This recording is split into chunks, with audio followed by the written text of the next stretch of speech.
સ્વામિનારાયણ ભગવાનની જય. અક્ષર પુરુષોત્તમ મહારાજની જય.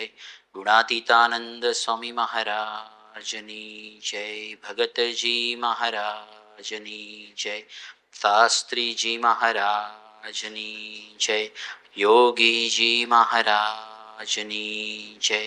પ્રમુખ સ્વામી મહારાજની, મહંત સ્વામી મહારાજની, સુરત અક્ષરધામ મહોત્સવની વચનામૃત નિરૂપણ આજે આપણે જોઈશું. ગરડા મધ્યનું 8મું વચનામૃત, એકાદશીનું, જ્ઞાન યજ્ઞનું, અંતરદ્રષ્ટિનું. આ વચનામૃત આમ જોવા જઈએ તો વ્યાખ્યાઓનું વચનામૃત છે, કારણ કે મહારાજે ઘણી બધી વ્યાખ્યાઓ, ડેફિનેશન્સ એ આ વચનામૃતમાં કરી છે. સગુણ કોને કહેવાય, નિર્ગુણ કોને કહેવાય, એકાદશી યથાર્થ કોને કહેવાય, અંતરદ્રષ્ટિ કોને કહેવાય, યોગ યજ્ઞ કોને કહેવાય, જ્ઞાન યજ્ઞ કોને કહેવાય, પરમપદ કોને કહેવાય, જ્ઞાની કોને કહેવાય, મૂર્ખ કોને કહેવાય. આવી ઘણી બધી ડેફિનેશન્સ આ વચનામૃતમાં આપેલી છે. એટલે આપણે કહી શકીએ કે વ્યાખ્યાઓનું વચનામૃત એ આ વચનામૃત છે. આ વચનામૃત વિશે બીજો એક ઐતિહાસિક ઘટના એ છે કે 1972ની અંદર પ્રમુખ સ્વામી મહારાજ સ્પેશિયલ ટ્રેન યાત્રા લઈને લગભગ 700 જેટલા હરિભક્તો હતા, અને એ વખતે પ્રમુખ સ્વામી મહારાજ ઉત્તર ભારત અને દક્ષિણ ભારતની બધી યાત્રાઓ કરી હતી. અને એમાં એ વખતે એકાદશીનો દિવસ આવ્યો, અને એ એકાદશી, નિર્જળા એકાદશીના દિવસે પ્રમુખ સ્વામી મહારાજે આ વચનામૃતનું નિરૂપણ ચાલુ કર્યું. સિસ્ટમ એવી હતી કે દરેક જે કહેવાય બોગીની અંદર, દરેક ડબ્બાની અંદર પીએ સિસ્ટમ હતી, આખી પબ્લિક અનાઉન્સમેન્ટ સિસ્ટમ, એટલે અથવા તો જે કહેવાય કે સ્પીકર સિસ્ટમ હતી. સ્વામી બાપા જે બોલે એ દરેક ડબ્બામાં સંભળાય, કથા વાર્તા ને બધું. તો સ્વામી બાપાએ કથા વાર્તા ચાલુ કરી અને સતત 5 કલાક સુધી આ વચનામૃતનું નિરૂપણ કરેલું. એટલે એ રીતે પણ આ ઐતિહાસિક પ્રાસંગિક વચનામૃત છે. અને એકાદશીના દિવસે બાપા તો એ વખતે નિર્જળા ઉપવાસ કરતા, એટલે સ્વાભાવિક છે. અને સાથે એની સાથે કોઠારી બાપાની પણ શ્રદ્ધા પણ જોડાયેલી છે આ પ્રસંગ સાથે, કારણ કે એ વખતે આવા માઇક નહોતા, એટલે પેલા માઇક હતા. અને સ્ટેન્ડ હતું ને રેલવે પેલામાં એ વખતે ટ્રેનમાં આપણી સાથે કે જે પણ હશે ત્યાં નહોતું એ જગ્યાએ. તો કોઠારી બાપાએ માઇક પકડેલું, આમ બાપા બોલી શકે ને એટલા માટે હાથથી આમ, અને હાથથી 5 કલાક સુધી માઇક પકડવું એ કેટલું અઘરું છે. પણ એ કોઠારી બાપાએ પકડેલું. એમને પણ નિર્જળા ઉપવાસ, અને પ્રમુખ સ્વામી મહારાજે નિર્જળા ઉપવાસના દિવસે 5 કલાક કથા વાર્તા કરેલી, અને એમાં આ વચનામૃતનું નિરૂપણ કરેલું, ગરડા મધ્યનું 8મું વચનામૃત. વચનામૃતની શરૂઆત છે એકાદશીથી, અને એકાદશી સાથે આપણી આ જીહવા ઇન્દ્રિય સંકળાયેલી છે. પણ આપણી પંચ જ્ઞાનેન્દ્રિયો જે છે, શ્રોત્ર, ત્વક, ચક્ષુ, રસના અને ઘ્રાણ, એ 5 બાકીની જે ઇન્દ્રિયો છે ને, એ અમુક જન્મ્યા પછી, અમુક સમય પછી ધીરે ધીરે વ્યવસ્થિત ડેવલપ થાય છે. અને જ્યારે મૃત્યુ થવાનું હોય એના ઘણા વર્ષો પહેલા ધીરે ધીરે ક્ષીણ પણ થઈ જાય છે. પણ આ જીહવા ઇન્દ્રિય એકમાત્ર એવી ઇન્દ્રિય છે કે જન્મતાની સાથે જ ફૂલ્લી ડેવલપ્ડ હોય છે, અને મૃત્યુના છેલ્લા શ્વાસ સુધી ડેવલપ્ડ જ રહેશે. એ ક્ષીણ થતી જ નથી.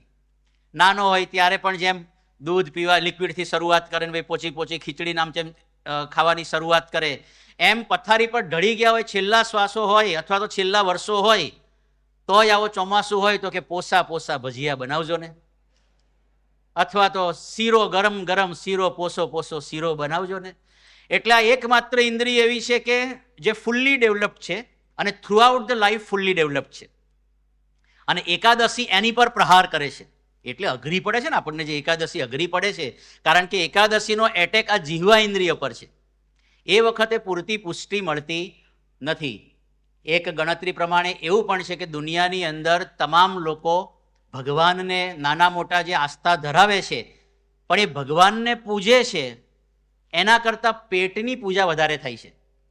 એટલે આ ખાલી કહેવા માટે નહીં, પણ ભગવાનને પૂજવા માટેના ટોટલ જેટલા સ્થાનો છે ને, મંદિર છે કે સિનેગોગ છે કે ચર્ચ છે કે મસ્જિદ છે, એ બધાનું કોમ્બિનેશન ટોટલ જેટલી ફિગર થાય, ટોટલ જેટલો આંકડો થાય, એના કરતાં હોટલોની સંખ્યા વધારે છે.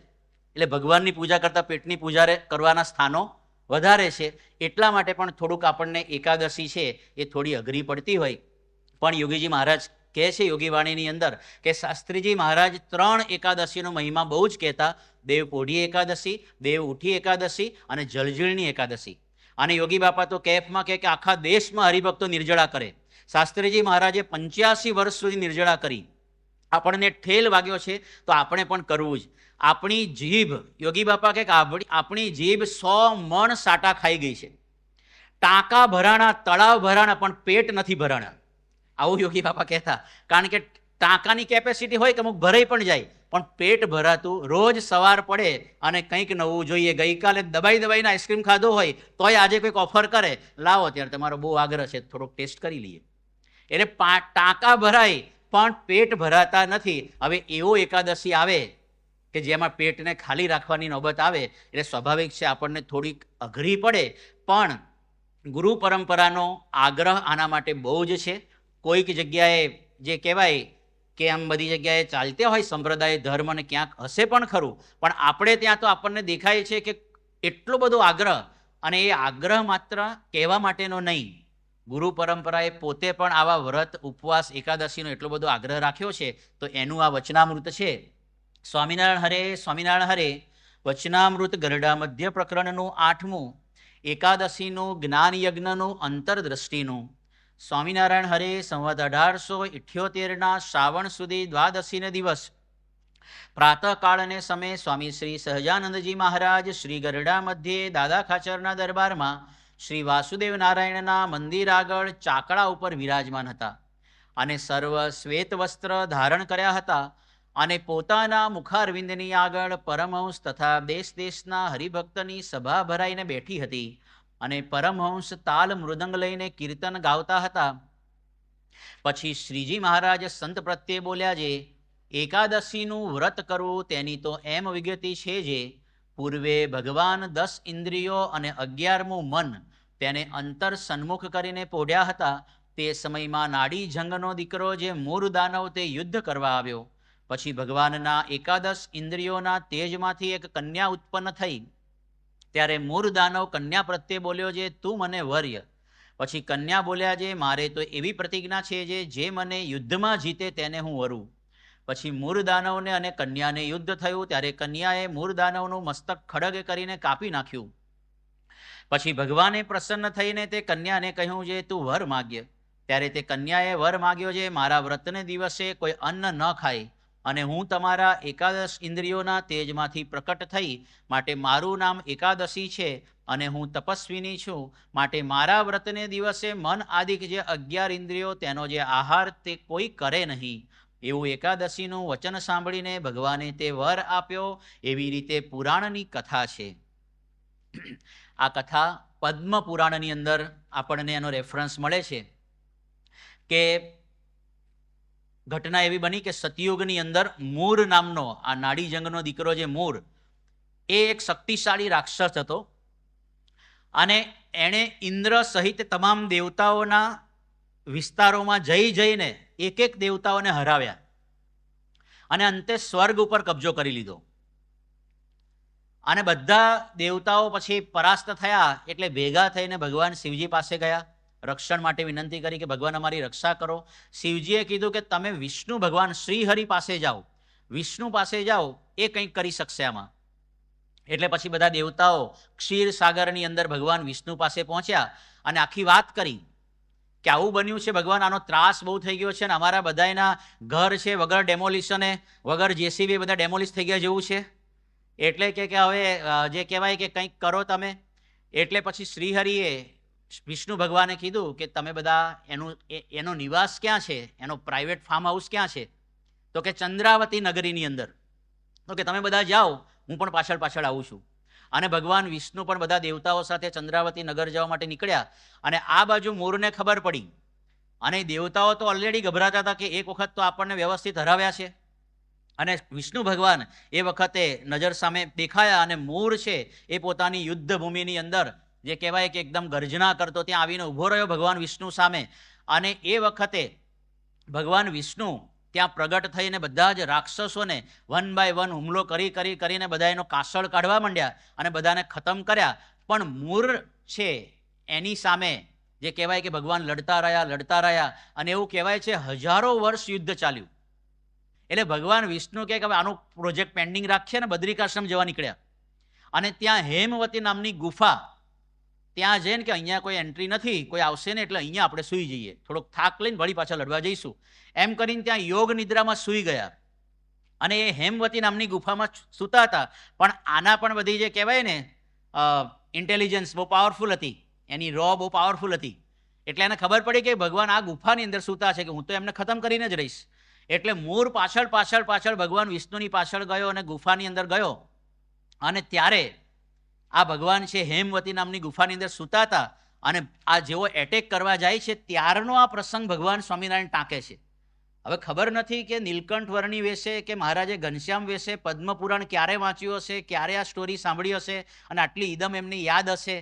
પણ એનો રેફરન્સ ટાંકીને કહે છે કે એ વખતે ભગવાન વિષ્ણુને પેલો મારવા જાય છે ત્યાં ભગવાનના શરીરમાંથી એમની એકાદશ ઇન્દ્રિયોમાંથી પંચ જ્ઞાનેન્દ્રિયો શ્રોત્ર ત્વક ચક્ષુ રસના અને ઘ્રાણ અને પંચ કર્મેન્દ્રિયો વાક પાણી પાદ પાયુ અને ઉપસ્થ આ 10 ઇન્દ્રિયો 10 અને 11મું મન એમ કરીને 11 ઇન્દ્રિયોમાંથી એક કન્યા ઉત્પન્ન થઈ.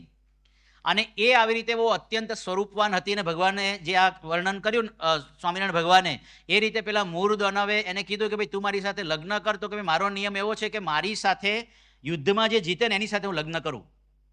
હવે સંતો વર્ણન કરે છે કે ભાઈ આમાં પણ એને જે કહેવાય કે શાન ઠેકાણે ના જ કહેવાય કે યુદ્ધમાં જીતે તો બેમાંથી એક તો મરે જ, તો લગ્ન કોની સાથે કરે. પણ તોય કે ચાલો તો યુદ્ધ કરીએ. પણ પેલા તો ભગવાનના એકાદશ ઇન્દ્રિયોમાંથી ઉત્પન્ન થયા હતા એટલે મૂર એને હરાવી શક્યો નહીં અને મૂર દાનવનો ત્યાં વધ થયો, એનું મૃત્યુ થયું. અને આ બધા અવાજથી કોલાહલથી ભગવાન છે એ પોતે જાગી ગયા અને જોયું તો આ દેવી છે એમણે પેલા મૂર દાનવનો વધ કરેલો. એટલે બહુ પ્રસન્ન થયા અને વરદાન માગવા માટે કીધું. એટલે પહેલા એમણે કીધું કે હું તમારા જ એકાદશ ઇન્દ્રિયોમાંથી ઉત્પન્ન થયેલું છું, તમારી જ શક્તિ છું. એટલે એ એકાદશી એટલે એનું નામ એકાદશી કહેવાય છે. એકાદશ ઇન્દ્રિયોમાંથી પ્રગટ થયા અને પછી એમણે વરદાન માગ્યું કે ભગવાન હું તમારા જ આ રીતે કહેવાય કે એકાદશ ઇન્દ્રિયોમાંથી પ્રકટ થયેલું છું, તો મને એવું વરદાન આપો કે આ દિવસે તમારા બધા ભક્તો હોય એ એકાદશ ઇન્દ્રિયોના આહારનો ત્યાગ કરે. અને કહેવાય છે કે ત્યારથી એકાદશીની પરંપરા શરૂ થઈ.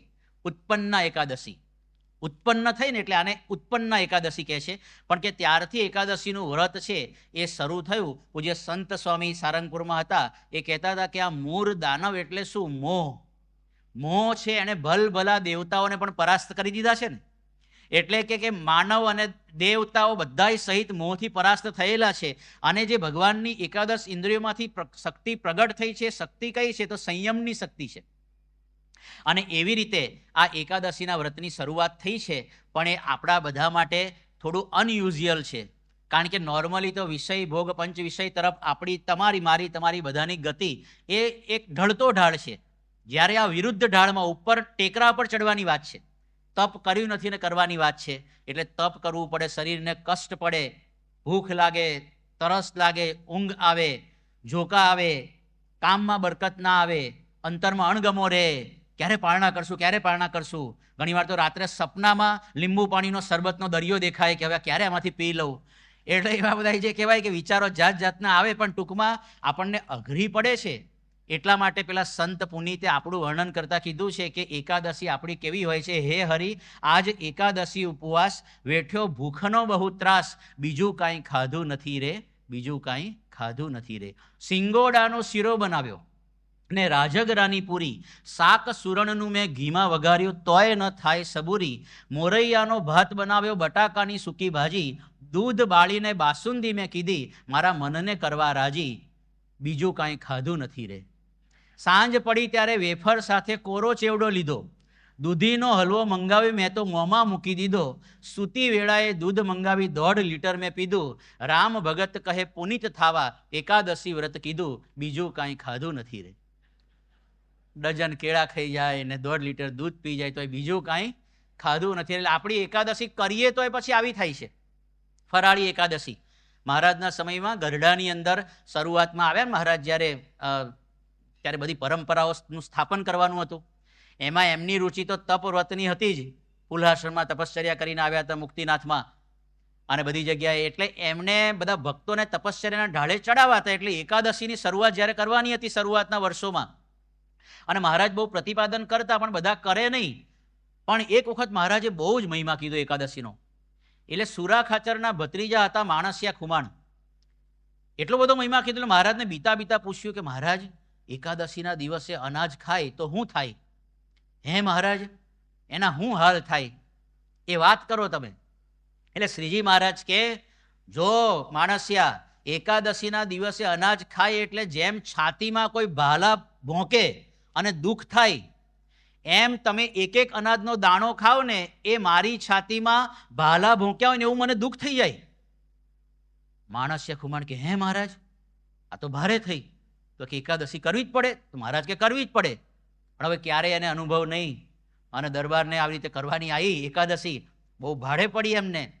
અને બપોર થતાં થતાં તો કે મને ખવડાવો, હાથ પગ ઊંચા કરે ને પછી તો બધા જોવા આવ્યા કે આ માણસિયાને કંઈક થઈ ગયું છે, મોઢામાંથી ફીણ નીકળી ગયા.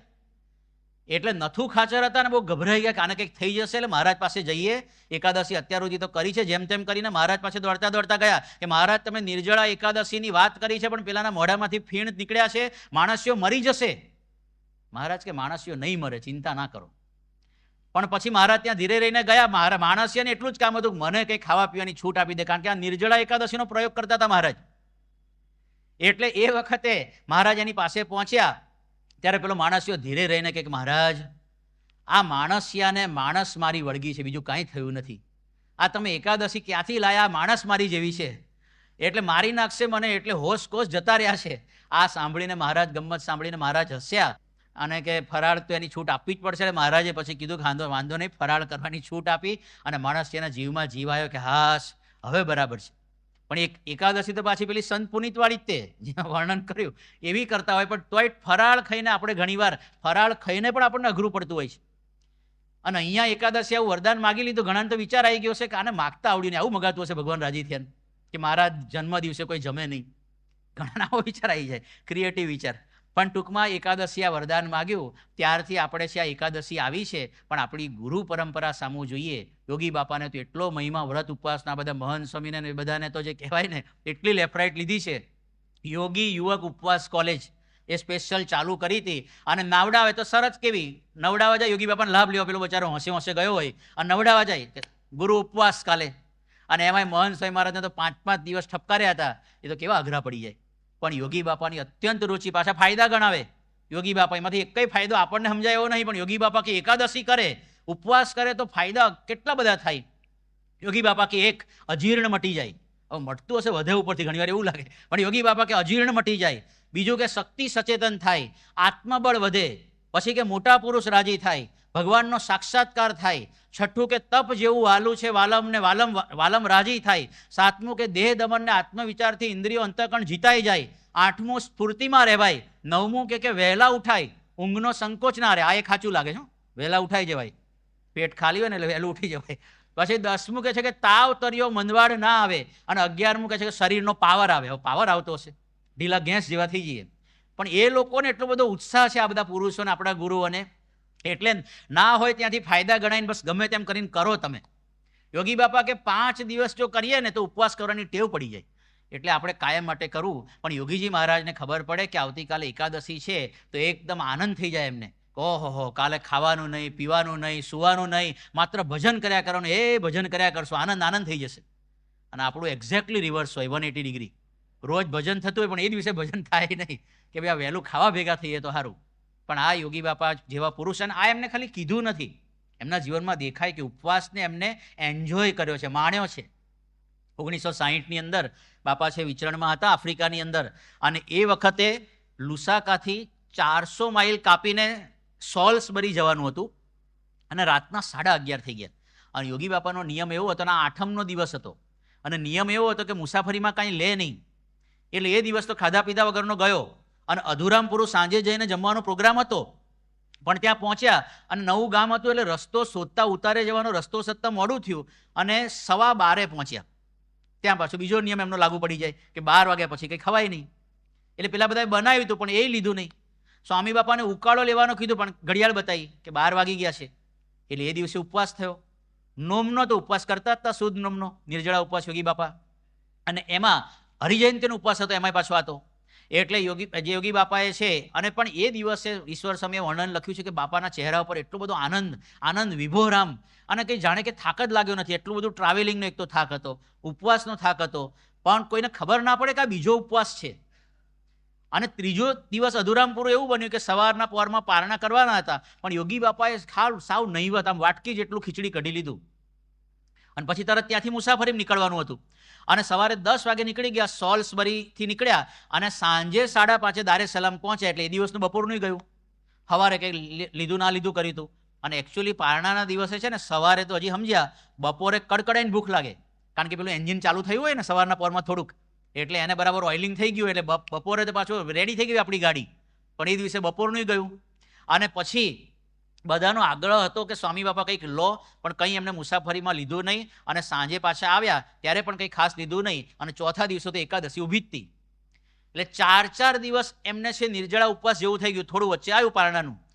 ગુણાતીતાનંદ સ્વામીએ પણ આ વાત લખી છે કે આવી રીતે કોઈક મંદવાડ આવે અને એમાં જે કાયર થઈ જાય તો દુઃખ મટે નહીં, પણ હિંમત રાખતા એની પર મહારાજ રાજી થતા. પ્રમુખ સ્વામી મહારાજ કહેતા કે શું થઈ જવાનું છે, મરી જવાના છીએ. આવા વિચારથી મનમાં હિંમત રાખવી. 20 જુલાઈ 1983 આપણને ખ્યાલ છે કે બાપાને હાર્ટ એટેક આવ્યો. અને પછી તો અહીંયા જ જે કહેવાય કે એમ્સમાં બધું આરામ ને બધું થયું. પણ ત્યાર પછી જ્યારે અમદાવાદ ગયા અને દેવપોઢી એકાદશી આવી, એટલે કે આજની એકાદશી, નિયમની એકાદશી આવી.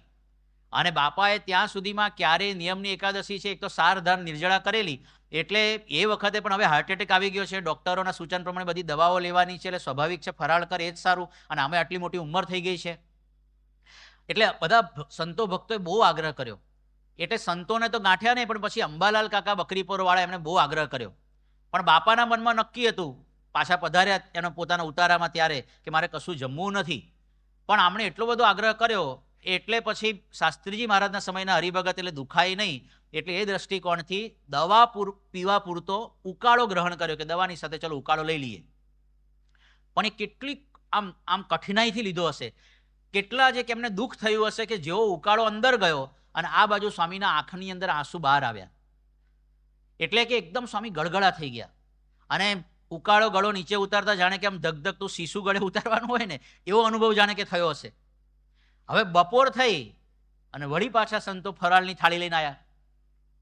એટલે સ્વામી બાપા જે છે એ સંતો ભક્તોને વિનંતી ઘણી બધી કરી, પણ પેલા લોકોએ તે પણ ગાંઠે એવા હતા ને કે સ્વામી હવે તો તમારે લેવું જ પડે, ડૉક્ટરોના સૂચન છે, હાર્ટ એટેક છે, આમ છે તેમ છે, અને આપની તબિયત નરમ છે એટલે રોગ છે એટલે થોડુંક તો સ્વીકારો. વળી આ બધાએ આગ્રહ કર્યો એટલે સ્વામી ફરી પાછું થોડું લેવું પડ્યું. નજીવું ફરાળ લીધું હશે પાછું, એટલું બધું નહીં કે આપણને પાછી છૂટ મળે એટલે વ્યવસ્થિત બેટિંગ કરી લઈએ. જે હોય એ પછી મોરૈયાનો હોય કે જે કહેવાય સાબુદાણાનો ખીચડી હોય કે જે હોય, પણ સ્વામી બાપાએ સાવ સાધારણ લીધું. તો પણ વળી પાછી એમની આંખમાંથી આંસુ આવી ગયા અને સ્વામીને સહેજે ગમવું નહીં. અને ઊભા થતા થતાં તો બાપા બોલી ગયા કે મહાદુઃખ થયું, મહાદુઃખ કર્યું, આજે એકાદશી આવું કર્યું. જાણે કે બહુ મોટો અપરાધ થઈ ગયો હોય. એટલે સંતો પણ થોડા એ થયા. સ્વામીને કીધું કે બાપા આપણું બ્લડ પ્રેશર અત્યારે નીચું છે, ડૉક્ટરોના સૂચન છે. બાપા કે તોય સાંજ સુધી તો ખેંચી જ શકે જ ને, આ તો સવારના પોરમાં ઉકાળો પીવડાવી દીધો, બપોર ફરાળ કરાવી દીધું. બાપા કે આવી બધી ચિંતા બહુ ના કરવાની હોય. પણ તેમ છતાં આ બધું જે થયું ત્યાર પછી બાપાએ જાણે કે ઉદાસીનતા ધારણ કરી લીધી ચહેરા પર. આમ રોજ તો જે એમનો ચહેરો ખીલેલો હોય, હસતા હોય, એકબીજાને ગમ્મતો કરાવતા હોય, પણ સ્વામી બાપા 2 દિવસ સુધી એટલા ઉદાસીન રહ્યા. બીજા દિવસે ગાંધીનગર અક્ષરધામની મૂર્તિઓના કામ માટે જોવા માટે જવાના હતા, તો પણ કોઈ વધારે કોઈની સાથે ગમ્મત નહીં. રાત્રે અમદાવાદ પાછા આવ્યા તો પણ એવો ને એવો ચહેરો. રાતનું ફરાળ લઈ અને એ વખતે જ્યારે અંબાલાલ કાકાએ ફરી આગ્રહ કર્યો અને બહુ રાજી થયા કે બાપા તમે અમારું બહુ રાખ્યું, તો હવે ગુણાતીત દ્વિશતાબ્દી વખતે પણ અમે તમારું રાખશું. કારણ કે 85માં સમય આવતો હતો કે અમારા આગ્રહથી તમે આજે બધું ફરાળ અંગીકાર કર્યો, એટલે આભાર માનવા આવ્યા. ત્યારે સ્વામી બાપા કે તમે તો અમારું રાખ્યું જ છે, ક્યાં નથી રાખતા, પણ આ તો નિયમની એકાદશી અને એમાંય 2-4 વખત ફરાળ હોય, એકાદ વખત હોય તો બરાબર, બહુ ઠીક નહીં આ. અને સ્વામી બાપા કે નિર્જળા ઉપવાસ ન કરવા દીધો, પણ પ્રવાહી ખાલી લે તોય ચાલે. આને આ તો કશું ના કહેવાય કે ઉપવાસે નહીં અને કાંઈ નહીં. આટલું બોલતા બોલતા બાપા આમ ગળગળા થઈ ગયા અને છેક બીજા દિવસની સાંજ સુધી સ્વામીનો ચહેરો એવો ને એવો રહ્યો. એ વખતે જે કહેવાય કે નોંધ બધાએ કરી, કોઈ વિશેષ વાત નહીં, કોઈ વિનોદ નહીં, કશું જ નહીં. થોડા દિવસ પછી એક ઋષિકેશ ભગતે વાત કરી કે બાપા આપ કશું ગ્રહણ ન કરો તો ભક્તોના ભાવ કેવી રીતે પૂરા થાય? પણ સ્વામી બાપા કહે કે ભાવ પૂરા કરવાના, પણ ભાવ તૂટી જાય એવું ના કરવાનું હોય. અને એમ કરીને સ્વામી બાપાએ કીધું કે ભાવથી વિનંતી કે આગ્રહ કરો તે બરાબર, પણ પછી રુચિ સમજવી જોઈએ. થોડી તો તમારે રુચિ સમજવી જોઈએ ને. એટલે સત્પુરુષની રુચિ આ દિશામાં છે કે ભાઈ ઉપવાસ આવે તો મને નિર્જળા કોઈ કરવા દે. અને આપણી બધાની સામાન્ય જીવ છે રુચિ કેવી હોય? રાહ જોતા હોય વોટ્સએપમાં મેસેજ જો આવી જાય, કદાચ કંઈક છૂટ આવી જાય ડૉક્ટર સ્વામી તરફથી, કોઠારી બાપા તરફથી, તો બહુ સારું. એટલે આપણો સ્વાભાવિક છે કે આપણો જીવ સ્વભાવ છે, આ તો બ્રહ્મદશાની વાત છે. પણ તેમ છતાં આ સત્પુરુષે પોતે ખાલી વાત નથી કરી, પણ એમના જીવનમાં આ દ્રઢતા છે. એટલે શ્રીમદ ભગવદ્ ગીતામાં આવા મહાપુરુષો માટે લખાયું છે, યા નિશા સર્વભૂતાનામ તસ્યામ જાગૃતિ સંયમી યસ્યામ જાગૃતિ ભૂતાની સા નિશા પશ્યતો મુને. કે જે દિશામાં સમગ્ર જગત એ સૂવે છે એ દિશામાં આ પુરુષો જાગ્યા છે. એટલે કે તપશ્ચર્યામાં, ઉપાસનામાં, ભક્તિમાં આપણે બધા ઊંઘીએ છીએ, ત્યાં એ લોકો જાગ્યા છે. અને યસ્યામ જાગૃતિ ભૂતાની સા નિશા પશ્યતો મુને. અને જ્યાં આપણે બધા જાગ્યા છીએ પંચ વિષય પાછળ દોડવામાં, ખાવામાં, પીવામાં, ત્યાં આ પુરુષો સૂતા છે. એમને લેશ માત્ર આસક્તિ આવી છે નહીં. મહંત સ્વામી મહારાજના જીવનમાં પણ પહેલેથી આવું આપણને દેખાય. 8 એપ્રિલ 1995ના દિવસે બોચાસણમાં પ્રમુખ સ્વામી મહારાજ પણ હતા અને મહંત સ્વામી મહારાજ પણ હતા. અને એ વખતે ડૉક્ટર ગુપ્તા આવેલા મહંત સ્વામી મહારાજની જે કહેવાય કે સ્વાસ્થ્યની બધી એ ધ્યાન રાખતા હતા. અને એમણે પ્રમુખ સ્વામી મહારાજને ડાયરેક્ટ વાત કરી કે બાપા મહંત સ્વામી મહારાજ ટ્રીટમેન્ટ લે છે પણ વધારે પડતા ઉપવાસ કરે છે, તો તમે થોડી ના પાડો એની. આ સાંભળીને મહંત સ્વામી મહારાજને પ્રમુખ સ્વામી મહારાજે કીધું કે આ ડૉક્ટરો હવે કહે છે ઉપવાસો બહુ તમારે ના કરવા, એમ કરીને બધી વાત કરતા હતા. પણ હવે બીજા દિવસ હતો એ શ્રીહરિ જયંતિનો હતો, નોમનો. એટલે મહંત સ્વામી મહારાજ કે ધીરે રહીને કે પણ બાપા આવતીકાલે તો વાંધો નહીં ને, મોટો ઉપવાસ છે. હવે આવું કે એટલે પછી પ્રમુખ સ્વામી મહારાજ કે સારું વાંધો નહીં, કાલે તો મોટી નોમ છે એટલે કરવો જોઈએ, એનો વાંધો નહીં, પણ બીજા ઉપવાસમાં થોડું ફરાળ કે થોડું ફ્રૂટ લેજો, એટલું તો કરજો. એમ કરીને મહંત સ્વામી મહારાજને કર કરાવ્યા. આપણને તો સત્પુરુષ કે એટલે તો કેવો આમ લીલી ઝંડી મળી જાય કે બાપાએ કીધું છે આપણે ફરાળ લેવાનું જ છે હવે, એટલે આજ્ઞા સમજીને લઈએ. પણ એમાં પછી તો થોડી આટલી બધી ભલામણ જે કહેવાય કે મહંત સ્વામીને કરી અને પછી બાપા છે ને તરત ડૉક્ટર સામુ જોઈને બોલવા માંડ્યા કે આ બધાને, એટલે કે આ બધા સદગુરુ સંતોને, આ લોકોને પહેલેથી યોગી બાપાએ એટલા બધા ઉપવાસ કરાયા છે ને, એટલે હવે ઉપવાસનો મહિમા નીકળતો જ નથી. અને બાપાએ પોતાના વિશે કીધું કે મારે એવું છે, ઉપવાસનો મહિમા માંડ નીકળે છે કે આ બધા મંડ્યા છે તોય. એટલે આ લોકોએ કેટલી બધી પ્રેક્ટિસ કરીએ છે. જેમ રોજ પ્રેક્ટિસ કરીએ તો સહજ થઈ જાય ને, એમ આ લોકોને એટલા બધા તાવીને તપશ્ચર્યા કરાઈને એવું કરી નાખ્યું છે કે હવે ઉપવાસ કરવાની જરૂર નથી, આજ્ઞા નથી, તોય એમ થાય ખરું ઉપવાસ કરવા મળે મજા આવે. અને આપણું એક્ઝેક્ટલી રિવર્સ છે કે કોઈ દિવસમાં કોઈ જન્મે આવી પ્રેક્ટિસ કરી નથી ને, એટલે થાય ખરું ક્યારે છૂટ મળે ને તો મજા આવે. એટલે આવા પુરુષને આપણે ભટકાયા છીએ. એટલે સ્વામીને એવું થાય કે થોડું ઘણું તો આપણે કરીએ. એટલે 5 ઉપવાસ એ આપણને નિર્જળા જે કરવાની આજ્ઞા કરી છે મહંત સ્વામી મહારાજે. ત્યાર પછી નોમના દિવસે ડૉક્ટરોના બહુ કહેવાથી કીધું કે ના ફરાળ કરવું જ પડશે, દવાઓ લેવાની છે. તો 1:30 વાગે બેઠા, પણ 5 મિનિટમાં ફરાળ કરીને ઊભા થઈ ગયા. 2-3 જાંબુની ચીરી લીધી, એક કંદ કંઈક ચીપ લીધું, પેલી એક કંદની ચીપ લીધી, અને એક જે ચીપ્સ છે કંઈક બીજી લીધી. એમ કરીને તરત 5 મિનિટમાં તો ઊભા થઈ ગયા. હવે આપણે આવું તો કરી જ ના શકીએ. છૂટ હોય એટલે પછી વ્યવસ્થિત ભોગવવા જોઈએ જ. અને આવી રીતે જે કહેવાય ઓછું જમીને નીકળવું એ બહુ મોટી ચેલેન્જ છે. પણ આવી રીતે આપણા ગુરુઓના જીવનમાં પણ આપણને દેખાય છે કે અત્યંત જે કહેવાય કે તપની આસક્તિ અને ઈશક, અને એ જ વસ્તુ પછી આપણા હરિભક્તોમાં ઉતરી આવ્યું છે. એવું કહેવાય કે આપણે ત્યાં હરિભક્તોમાં પણ ભલે આપણે આમ આવી વાત કરીએ, પણ એકાદશી કરવાવાળા, પછી શ્રાવણ માસમાં અત્યારે તો આખું મહંત સ્વામી મહારાજે જુવાળ ઉપાડ્યો હોય ને, પેલા મહંત વ્રત કરતા હતા બધાય, અને 5-5 દિવસના ઉપવાસ કરવા ક્યાં થાય કળિયુગમાં. 2006ની અંદર હ્યુસ્ટનની અંદર વૈદિક કોન્ફરન્સ હતી, અને એમાં વામદેવ શાસ્ત્રી, જેનું મૂળ નામ ડૉક્ટર ડેવિડ ફ્રોલિંગ, પછી એ હિન્દુ ધર્મથી પ્રભાવિત થઈ અને સંન્યાસ ગ્રહણ કર્યો એવું કહી શકીએ આપણે. એટલે પછી એમનું નામ થયું વામદેવ શાસ્ત્રી. એટલે એ વામદેવ શાસ્ત્રીને બાપા સાથે બહુ જ જે કહેવાય કે ઘરોબો સંબંધ અને સારો ભાવ. અને આ વૈદિક કોન્ફરન્સનું જે આખું આયોજન કરતા હતા, એ પોતે મૂળ અમેરિકામાં રહે, એ અમેરિકામાં આખી આ કોન્ફરન્સનું આયોજન હતું. એટલે એમાં એ પણ એક આયોજકોમાં હતા. એટલે એમણે હ્યુસ્ટનનો આપણો BAPSનો જે હોલ હોય ત્યાં આ કોન્ફરન્સ થાય એવું આયોજન વિચારેલું. પ્રમુખ સ્વામી મહારાજને પૂછ્યું હશે, એટલે કે ત્યાં સ્થાનિક એ વખતે કોઠારી સ્વામી અનિરુદ્ધ સ્વામી જતા અને સ્વામીને પૂછાવડાઈને બધું ગોઠવાઈ ગયું. પણ જોગાનું જોગ એવું બન્યું કે એ દિવસે એ કોન્ફરન્સ જે 3 દિવસ લગભગ હશે એમાં એક દિવસ એકાદશી હતી. હવે એકાદશીના દિવસે BAPSના કેમ્પસમાં તો ફરાળ સિવાય કશું બને જ નહીં. હવે આ લોકોએ જે મેનુનું લિસ્ટ મોકલ્યું તેમાં ફરાળનું નામો નિશાન નહોતું, ફૂલ ફ્લેજ મેનુ હતું. એટલે પછી બહુ દ્વિધા થઈ શું કરવું, આ કરવું. પણ પછી કે ઠાકોરજીનો થાળ અને સંતો ભક્તો પૂરતા તો આપણું ફરાળ જે ચાલે છે, પણ એ લોકો માટે જુદી કંઈક વ્યવસ્થા બધી કરવામાં આવી. પણ હવે અધૂરામાં પૂરું થયું શું કે એ લોકોને ત્યાં રસોડામાં વ્યવસ્થા માટે સ્વયંસેવક અને વોલન્ટિયર્સની જરૂર હતી. એટલે પછી આપણા કિશોરો અને કિશોરીઓ એ ત્યાં સેવામાં હતા. આપણા નાના જે યુવાનો યુવતીઓ કહેવાય એ બધા ત્યાં પીરસવાની સેવામાં અને રસોડાની સેવામાં અને બધું જે વાઇન્ડઅપની સેવામાં બધામાં હતા. એમાં બપોરે આ લોકો બધા લંચ કરવા માટે આવ્યા, બધા જે સ્કોલર્સ હતા ને, વિદ્વાનો PhD થયેલા, અને હિન્દુ ધર્મના કોન્ફરન્સમાં હિન્દુ ધર્મ ઉપર લેક્ચર આપવાનું હતું. એ લોકો પેપર રિસર્ચ પેપર રજૂ કરવાના હતા. એટલે એ બધી વસ્તુઓ જે કરવાના હતા એ લોકોનું સેશન પૂરું થયું પછી જમવા માટે આવ્યા. અને બપોરે જમી કરીને બધું પરવાર્યા એ લોકો. એમાં આ લોકો બધી સેવાઓ કરતા હતા. એમાં આ ડેવિડ ફોલી અને જે બીજા કેટલાક વિદ્વાનો હતા, 15-20 કિશોરો હતા, બધાને બોલાયા કે હવે અમારા બધાનું ટીમનું બધાનું પૂરું થઈ ગયું છે, બધાએ જમી લીધું છે, હવે તમે લોકો જમી લો. ત્યારે આ કિશોરોએ શું કીધું કે અમારે તો આજે એકાદશી છે. તો કે ઓકે, તમે આ ફૂડ નહીં ખાવ તો પણ તમારું ફરાળ તો ખાઈ આવો. તો કે ના, અમારે તો નિર્જળા એકાદશી છે. એટલે વધારે શોખ લાગ્યો હોય એ લોકોને. અને પછી એ બધા પંડિતો હિન્દુ ધર્મનું પ્રતિપાદન કરવા માટે, સંસ્કૃતિ, સનાતન સંસ્કૃતિનો કેવી રીતે વિકાસ થાય એના માટે બેઠા હતા. એ પણ સારું જ કામ કરે છે.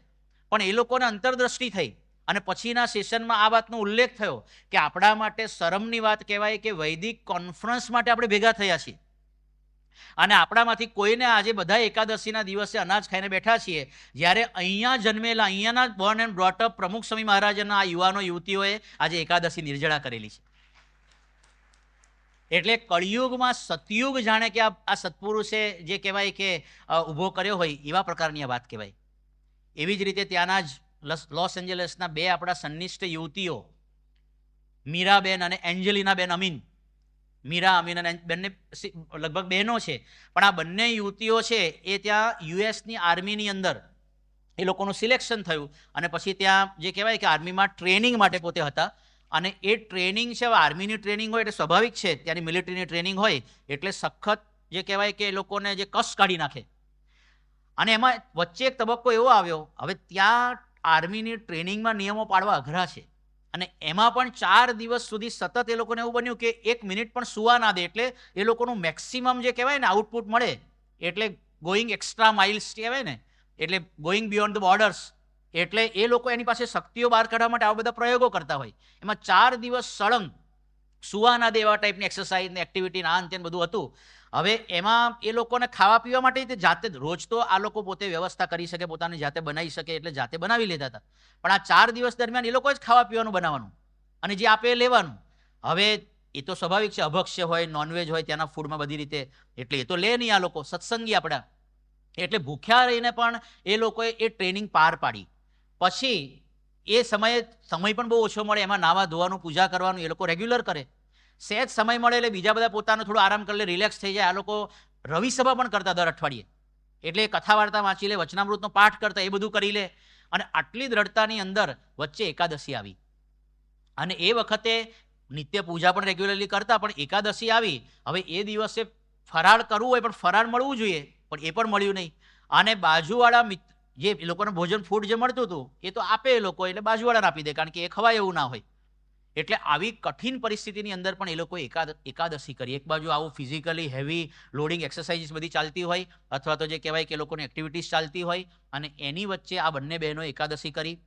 ટ્રેનિંગ દરમિયાન પગના તળિયા ફાટી જાય એવા ઘણીવાર જે કહેવાય માઉન્ટેનિયરિંગ ને ટ્રેકિંગ ને જંગલની અંદર જવાનું ને એ બધી પરિસ્થિતિ પણ હતી. તો એ લોકોને પૂછવામાં આવ્યું કે આવી પરિસ્થિતિમાં તમને બળ કેવી રીતે રહ્યું? તો કે અમે નીલકંઠ વર્ણિનો વિચાર કરતા હતા, સતત અમને યાદ આવ્યા. અને બીજું, પ્રમુખ સ્વામી મહારાજે ભોગાવાની જે નદી અને એની અંદર ભોગાવા નદીની અંદર વઢવાણની અંદર રેતીમાં ખુલ્લા પગે ગયા હતા અને પગમાં ફોલ્લા પડી ગયા હતા પ્રમુખ સ્વામી મહારાજને, એ અમે યાદ કરતા હતા. અને પછી જ્યારે પાછા ઉપરથી ચડીને પાછા આવ્યા ત્યારે માંડ થોડુંક જે કહેવાય કે જમવા ભેગા થવાનું હતું, એટલે બીજા બધા તો ભોજન ઉપર આમ તૂટી પડ્યા. પણ આ લોકોને તો એકાદશીના કારણે એ દિવસે જમવાનો પણ મેળ પડ્યો નહીં, પણ અનાજનો એક કણ પણ આ લોકો એ દિવસે મોઢામાં નાખ્યા વગર આટલું ટ્રેકિંગ પણ કર્યું. એટલે પછી એમના આજુબાજુના ફ્રેન્ડ્સે એમના જે લીડર હોય ને, સાર્જન્ટ કહેવાય એને મિલિટરીમાં, એ સાર્જન્ટને વાત કરી કે આ બહેનોને આજે એકાદશી છે અને એ લોકો એટલે કે એ લોકોના કંઈક રિચ્યુઅલ્સ છે, હિન્દુ રિચ્યુઅલ્સ, અને એ લોકો કંઈ જમતા નથી. આ પ્રકારની જ્યારે વાત કરી ત્યારે સાર્જન્ટે આ બંને બહેનોને સ્પેશિયલી બોલાવ્યા અને એ લોકોને લશ્કરની અંદર આમ તો અપવાદ રૂપે કહેવાય પણ સ્પેશિયલી છૂટ આપી અને એકાદશીની જે કહેવાય એ લોકોને કરવા દીધી અને થોડું ડાયલ્યુટ કર્યું એનું એ દિવસનું જે કંઈ શેડ્યુલ હશે અને કંઈક એને ફૂડની વ્યવસ્થા કરી આપી, ફ્રૂટ વગેરે. પણ ટૂંકમાં આપણને ખ્યાલ આવે કે આવા સંજોગોની અંદર પણ કળિયુગની અંદર 21મી સદીની અંદર અમેરિકાની અંદર બોર્ન એન્ડ બ્રોટઅપ એ યુવાનો યુવતીઓ એકાદશી કરતા હોય. એટલે અહીંયા જે મહારાજે મહિમા કીધો છે એ આપણા સત્પુરુષોએ પ્રવર્તાવ્યો છે એવું આપણને લાગે. અને હવે આગળ મહારાજ કહે છે, અને વળી ધર્મશાસ્ત્રમાં પણ એમ કહ્યું છે જે એકાદશીનું વ્રત કરવું તે દિવસ કામ, ક્રોધ, લોભાદિક સંબંધી ભૂંડા ઘાટ મનમાં થવા દેવા નહીં અને દેહે કરીને કાંઈ ભૂંડું આચરણ કરવું નહીં એમ શાસ્ત્રમાં વચન છે. અને તે શાસ્ત્ર પ્રમાણે જ અમે પણ કહીએ છીએ જે એકાદશીને દિવસ ઢોર લાંઘણ કરવી નહીં અને એકાદશ ઇન્દ્રિયોના આહારનો ત્યાગ કરે તે એકાદશી સાચી, અને તે વિના તો ઢોર લાંઘણ કહેવાય. અને જેમ પ્રાણને અન્નનો આહાર છે તેમજ શ્રોત્રને શબ્દનો આહાર છે અને ત્વચાને સ્પર્શનો આહાર છે અને નેત્રને રૂપનો આહાર છે અને જીહવાને રસનો આહાર છે ને નાસિકાને ગંધનો આહાર છે અને મનને સંકલ્પ વિકલ્પનો આહાર છે, એવી રીતે 11 ઇન્દ્રિયોના જુદા જુદા આહાર છે તે સર્વે આહારનો ત્યાગ કરે તેનું નામ એકાદશી વ્રત કહેવાય. પણ 11 ઇન્દ્રિયો કુમાર્ગે દોડે અને પોતપોતાના અન્નને ખાય તે એકાદશીનું વ્રત શાસ્ત્ર પ્રમાણે ન કહેવાય. માટે એકાદશીનું વ્રત કરવું ત્યારે તો 11 ઇન્દ્રિયોને આહાર કરવા દેવો નહીં. એવું વ્રત 15 દિવસમાં એકવાર આવે તે ખબરદાર થઈને કરવું, તો તેને ઉપર ભગવાન પ્રસન્ન થાય છે. પણ તે વિના જે ઢોર લાંઘણ તેણે કરીને ભગવાન પ્રસન્ન થતા નથી. અને શ્વેતદ્વીપમાં જે નિરન્ન મુક્ત કહેવાય છે તે તો સદાય એ વ્રત રાખે છે, ક્યારેય પણ એ વ્રતનો ભંગ થવા દેતા નથી, માટે નિરન્ન કહેવાય છે. અને આપણે પણ ઈચ્છા તો એમ રાખવી છે જેવા શ્વેતદ્વીપમાં નિરન્ન મુક્ત છે તેવું જ થવું છે, પણ એ વાતમાં હિંમત હારવી નહીં. એવી રીતે જે હિંમત રાખીને જેવું મોરે કહ્યું તેવું એકાદશીનું વ્રત કરે, મોરે એટલે કે પહેલાં, અને ભગવાનની કથા કીર્તનાદિકને કરે ને સાંભળે ને રાત્રિએ જાગરણ કરે તો તે વ્રત સાચું છે. અને શાસ્ત્રમાં એનું જ નામ એકાદશી કહી છે. એટલી વાત કરીને શ્રીજી મહારાજ મૌન રહ્યા અને સંતે કીર્તન ગાવા માંડ્યા. હવે આ તો એક PhD ટાઈપનું લેસન પાછું મહારાજે આપ્યું. પેલું તો ખાલી આહાર બંધ કરવાની વાત હતી, પણ મહારાજ કહે છે કે એકાદશ ઇન્દ્રિયોનો આહાર બંધ કરવાનો છે. ઓરિજિનલ વરદાન તો એ માગ્યું છે, પણ ઘણીવાર આપણે જોઈએ છે કેટલાક લોકોને જાગરણ કરવાના હોય રાત્રે, તો કે આખી રાત જાગવાનું છે, વ્રત કર્યું છે, તો જાગરણ કરે કેવી રીતે? તો અમારા સમય, અત્યારે તો હવે મોબાઈલમાં આવી ગયું બધું, નેટફ્લિક્સ ને આ ને બધું. અમારા સમયે સ્પેશિયલ પેલા ભાડે લેવા જવા પડતા હતા, VCR ને થિયેટર ને. તો વ્રત હોય ને બધા બહેનોને, તો એ સોસાયટીમાં બધા ભેગા મળીને VCR ને પેલું જે કહેવાય કે ટીવી ને બધું લઈ અને 4-5 મૂવી એની પેલી કેસેટ લઈ આવે અને બધા આખી રાત જોવે, એટલે જાગરણ પસાર થઈ જાય. જાગવાનું છે ને. અહીંયા તો કહે છે કે ભાઈ બધી ઇન્દ્રિયોનો આહારનો સંયમ કરવાનો છે, આંખની ઇન્દ્રિયોનો આહારનો પણ સંયમ કરવાનો છે. એટલે બધી જ રીતે એ ઇન્દ્રિયોનો સંયમ સાથેનું વ્રત થાય તો યથાર્થ એકાદશી કરી કહેવાય, બાકી ઢોર લાંઘણ કર્યું કહેવાય, એવું મહારાજ અહીંયા કહે છે. પણ ટૂંકમાં આપણે એનાથી કંઈ ગભરાઈ જવાની જરૂર નથી, એ દિશામાં પ્રયત્ન કર્યા કરવાનો છે. પણ આમ જે કહેવાય કે ખબર જ ના હોય, ઘણાને તો ખબર જ નહીં હોતી, અને જાગરણ એટલે ખાલી જાગવાનું એટલું જ ખબર હોય છે. એટલે એટલી અજ્ઞાન અવસ્થામાં તો આપણે ના હોવા જોઈએ કે જાગરણ કરવાનું છે પણ ભગવાનનું ભજન ભક્તિ કરીને કરીએ, કંઈક ભગવાન અને સંતના વિડીયો જોઈએ, એમના દર્શન કરીને કરીએ તો હજી બરાબર છે. અને આ તો પંચ વિષય જે છોડવાના છે જે દિવસે, એ દિવસે વિશેષ લાભ લે એનો, કે આજે જાગરણ કરવાનું છે એટલે જરા જોઈ નાખીએ. પણ ટૂંકમાં અહીંયા મહારાજ છે એ આ પ્રકારની વાત આપણને કરે છે. પછી વળી શ્રીજી મહારાજ બોલ્યા છે, જ્યારે બ્રહ્માએ પ્રથમ સૃષ્ટિ કરી ત્યારે સર્વે પ્રજાને કહ્યું છે તમો સર્વે યજ્ઞ કરજો, ને તે યજ્ઞ કરીને તમારી સર્વે પુરુષાર્થની સિદ્ધિ થશે અને સૃષ્ટિની પણ વૃદ્ધિ થશે. હવે થોડો ટોપિક બદલાય છે. એકાદશીનું, જ્ઞાન યજ્ઞનું અને અંતરદ્રષ્ટિનું 3 ટાઇટલ છે ને, એટલે એકાદશીનું ચેપ્ટર ક્લોઝ કરીને મહારાજ યજ્ઞ તરફ જાય છે. આપણી યજ્ઞીય સંસ્કૃતિ કહેવાય, વૈદિક સંસ્કૃતિ. એટલે એમાં મહારાજ થોડુંક જે કહેવાય કે પોતાનું મનન અથવા એક જે કહેવાય કે એ યજ્ઞને કઈ દિશામાં લઈ જાય છે, બહુ એકદમ આપણને કહેવાય કે બહુ સારી રીતે એ દિશામાં લઈ જઈ રહ્યા છે. પછી વેદમાં બહુ પ્રકારના જે યજ્ઞ હતા તે સર્વે બ્રહ્માએ વિધિ સહિત બતાવ્યા. તેમાં જે પ્રવૃત્તિ માર્ગવાળા હતા તેને તો રાજસી તામસી એવા પ્રવૃત્તિ માર્ગના યજ્ઞ બતાવ્યા, અને જે નિવૃત્તિ માર્ગવાળા હતા તેને તો સાત્વિક યજ્ઞ બતાવ્યા. તે યજ્ઞ શ્રી કૃષ્ણ ભગવાને ભગવદ્ ગીતાને વિશે પણ કહ્યા છે.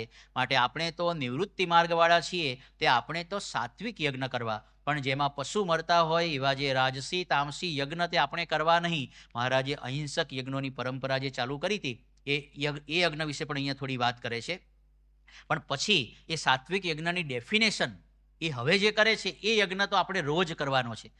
તે સાત્વિક યજ્ઞની રીત જે 10 ઇન્દ્રિયો અને 11મું મન એ સર્વે જે વિષયમાં ચોંટે ત્યાંથી પાછા ખેંચીને બ્રહ્મ અગ્નિને વિશે હોમવા, એનું નામ યોગ યજ્ઞ કહેવાય. અને એવી રીતે હોમતા જેમ યજ્ઞ કરનારાને ભગવાન દર્શન આપે છે, તેમજ એ યોગ યજ્ઞના કરનારાને અંતરને વિશે પોતાનું સ્વરૂપ જે બ્રહ્મ તેને વિશે પરબ્રહ્મ જે શ્રી પુરુષોત્તમ તે પ્રગટ થઈ આવે છે. એ યોગ યજ્ઞનું ફળ છે. કહેતા કે 10 ઇન્દ્રિયોને 11મું મન એ બ્રહ્મ અગ્નિને વિશે હોમવા, એ બ્રહ્મ સ્વરૂપને વિશે હોમવા. એમ આપણે સમજીએ કે આંખે કરીને અખંડ એમના દર્શન થાય, અથવા તો મને કરીને એમનું ચિંતવન થાય. એટલે એ રીતે જે કહેવાય કે આપણે જેટલું બને એટલું આવા બ્રહ્મમય બની શકીએ. અને ત્યાર પછી એક ડેફિનેશન કરે છે, અને અંતરદ્રષ્ટિએ કરીને જે ભગવાનના ભક્તને વર્તવું તે જ્ઞાન યજ્ઞ કહેવાય છે. બીજો યજ્ઞ કયો આપે છે? જ્ઞાન યજ્ઞ. પેલો યોગ યજ્ઞ હતો. અને જ્ઞાન યજ્ઞ કોને કહે છે? કે અંતરદ્રષ્ટિ આપણે કરીએ ને એ જ્ઞાન યજ્ઞ છે. પણ હવે અંતરદ્રષ્ટિની ડેફિનેશન પણ બહુ યુનિક આપે છે, મૌલિક આપે છે. આપણા મનમાં કે અંતરદ્રષ્ટિ એટલે અંતર સામું જોવું, એ પણ એક પ્રકારની અંતરદ્રષ્ટિ છે જ. પણ અહીંયા મહારાજ શું કહે છે કે હવે કોઈ એમ પૂછે જે અંતરદ્રષ્ટિ તે શું, તો તેનો ઉત્તર એ છે જે બહાર અથવા માહિલી કોરે ભગવાનની મૂર્તિ સામે જે વૃત્તિ કરવી એ જ અંતરદ્રષ્ટિ છે. અને હવે અંતરદ્રષ્ટિ શબ્દ જ બતાવે છે કે અંતર સામું દ્રષ્ટિ કરવાની, પણ ડેફિનેશન કેવી આપે છે? બહાર પણ એટલે કે બહાર પણ આપણે ભગવાનની મૂર્તિ સામે જોઈએ એ પણ એક પ્રકારની અંતરદ્રષ્ટિ છે. તો તમારા મનમાં થાય કે ભાઈ મૂર્તિ જોવી એટલે આમ ટગર ટગર જોયા કરવા, એવું નહીં. મૂર્તિ જોવી એટલે એ પુરુષનું આચરણ જોવું, એ કેવી રીતે બોલે છે, કેવી રીતે ચાલે છે, કેવી રીતે ક્રિયા કરે છે, કેવી રીતે એમનું વર્તન છે, એ કેવી રીતે જે કહેવાય કે ભગવાનની ભક્તિ કરે છે, કેવું એમની અંદર નિર્માણીપણું છે, કેવી રીતે જે કહેવાય કે નિસ્વાદીપણું છે.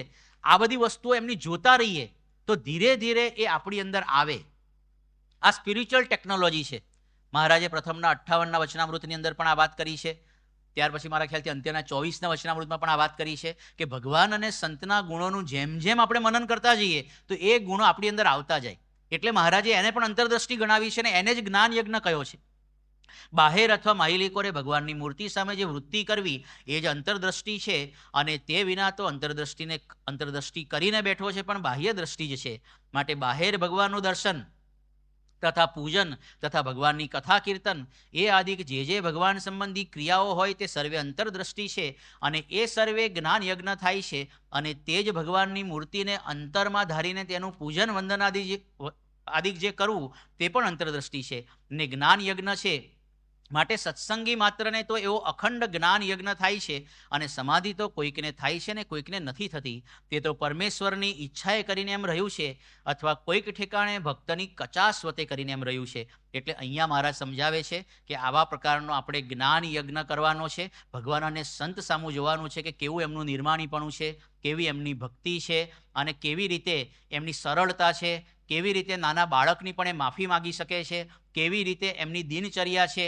એ બધું પણ આપણે એમના સામું જોઈને આપણે જો આપણા જીવનમાં અપનાવતા જઈએ તો એ પણ એક પ્રકારની અંતરદ્રષ્ટિ છે. એમની સેવા ભક્તિ, એમનું ભજન એ આપણે જોતા રહીએ.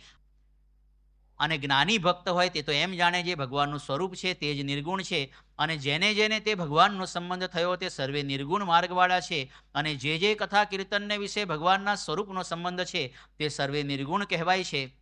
અને જે કથા કીર્તનને વિશે ભગવાનનો સંબંધ ન હોય તે માયિક ગુણે યુક્ત છે, માટે સગુણ કહેવાય છે. અને જેને ભગવાનની પ્રાપ્તિ થઈ છે અને ગ્રહસ્થાશ્રમી છે તો પણ તે નિર્ગુણ કહેવાય, અને ત્યાગી હોય તો પણ તે નિર્ગુણ કહેવાય. માટે ભગવાનને પામ્યાનો જે માર્ગ તે જ નિર્ગુણ માર્ગ છે. અને તે જે ભગવાન સંબંધી ક્રિયા કરે તે સર્વે નિર્ગુણ છે. કહેતા કે ગ્રહસ્થાશ્રમી અને ત્યાગી આપણે ત્યાં આ બંનેને સરખી લાયકાત આપી છે કે બંને પોતાની મુક્તિ કરી શકે, બંને પોતાનું કલ્યાણ કરી શકે. જો યથાર્થ સમજણ થાય તો, યથાર્થ નિયમ ધર્મની દ્રઢતા થાય તો બંને નિર્ગુણ થઈ શકે છે. પણ અહીંયા આપણે ત્યાંની ફિલોસોફી આવી મહારાજે આપેલી છે, અને જેને ભગવાનનો સંબંધ થયો છે તેના ભાગ્યનો પાર આવે નહીં, અને તે ભગવાનનો સંબંધ એક જન્મને પુણ્ય કરીને થતો નથી. એ તો શ્રી કૃષ્ણ ભગવાને ગીતામાં કહ્યું છે, જે અનેક જન્મ સંસિદ્ધસ્તતો યાતિ પરામ ગતિમ. એ શ્લોકનો એ અર્થ છે, જે અનેક જન્મનું સુકૃત ભેળું થાય છે તેણે કરીને જે સંસિદ્ધ થયો છે તે જ પરમપદને પામે છે. તે પરમપદ તે શું? જે પ્રત્યક્ષ ભગવાનની પ્રાપ્તિ તે જ પરમપદ છે.